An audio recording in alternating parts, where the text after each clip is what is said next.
Bonjour à tous. Agenda très chargé pour le président de la République, Alassane Ouattara. Il a pris part ce lundi à une conférence virtuelle dans le cadre de la célébration du 60e anniversaire du département Afrique du Fonds monétaire international FMI. Le président de la République s'est félicité des excellentes relations entre le FMI et la Côte d'Ivoire. Il a saisi l'occasion pour inviter les partenaires au développement, notamment l'UFMI et la Banque mondiale, à augmenter de manière significative le volume des financements aux pays africains, tout en privilégiant des approches spécifiques à chaque pays.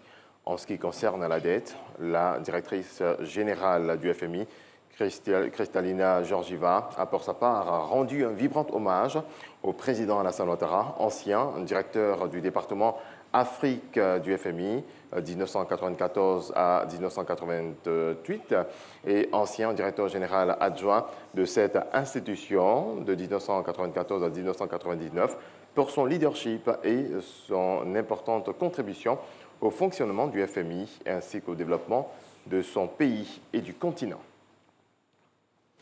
Le président de la République, Alassane Ouattara, a également échangé ce lundi avec une délégation ministérielle libérienne conduite par le ministre des Affaires étrangères du Libéria, dit Maxwell Sarr, porteuse d'un message du président George Weah. Cette délégation de haut niveau est venue exprimer la solidarité et le soutien du Libéria au gouvernement et au peuple ivoirien suite à l'attaque du camp militaire de Ndoutré dans la commune d'Abobo.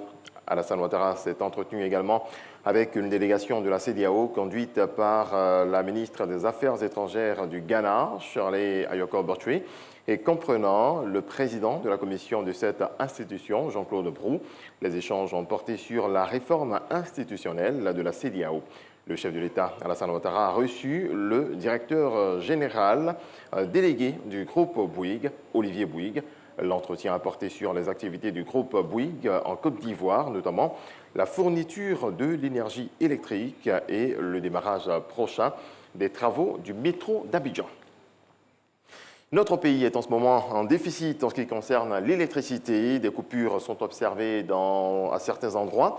La direction de la compagnie ivoirienne d'électricité se prononce sur le programme de rationnement dans la distribution de l'électricité, plage horaire, jours et zones concernées par les coupures. Dans ce reportage de Jean-Louis Bambo. 6h à 12h, 12h à 18h. Telles sont les deux plages horaires choisies pour appliquer le programme de rationnement d'électricité annoncé par la compagnie ivoirienne d'électricité CIE. Si un quartier, que ce soit à Abidjan comme à l'intérieur, est rationné de 6h à 12h, à partir de 12h, ce quartier va avoir l'électricité. Et c'est dans un autre quartier que le rationnement va se faire. N'est pas concerné par ce rationnement la plage horaire entre 18h et 6h du matin. Tout est mis en œuvre pour éviter une interruption d'électricité la nuit. L'autre principe du rationnement, c'est le principe de plage alternée pour éviter qu'une zone ne soit touchée dans la même plage horaire jusqu'à la fin du programme. Si dans une zone donnée, votre plage de rationnement est de 6h à 12h, la première semaine, la semaine qui va suivre, votre plage de rationnement passe de 12h à 18h. Tout ceci pour permettre aux PME et aux professionnels qui sont dans les quartiers de mieux se préparer, puisque pendant la semaine, ils savent exactement quelle est la plage dans laquelle ils seront rationnés. Il faut également noter que les dimanches sont exclus de ce plan de rationnement.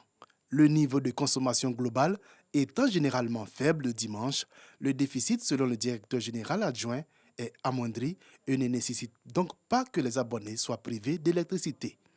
Un site web et un numéro vert seront communiqués ce mardi 11 mai afin de permettre à la population d'avoir des informations spécifiques à leur quartier en temps réel. Bientôt la vidéo-verbalisation, mais avant, une phase de test. Elle vient d'être lancée par l'opérateur technique du ministère des Transports. Cette phase qui va concerner 9 axes routiers va durer environ 4 mois. Les automobilistes en infraction recevront par SMS la notification, de même que leur contravention. Didier Nguessan nous en parle. Un SMS ou un courrier électronique, désormais les automobilistes recevront par ces canaux la notification des infractions au code de la route.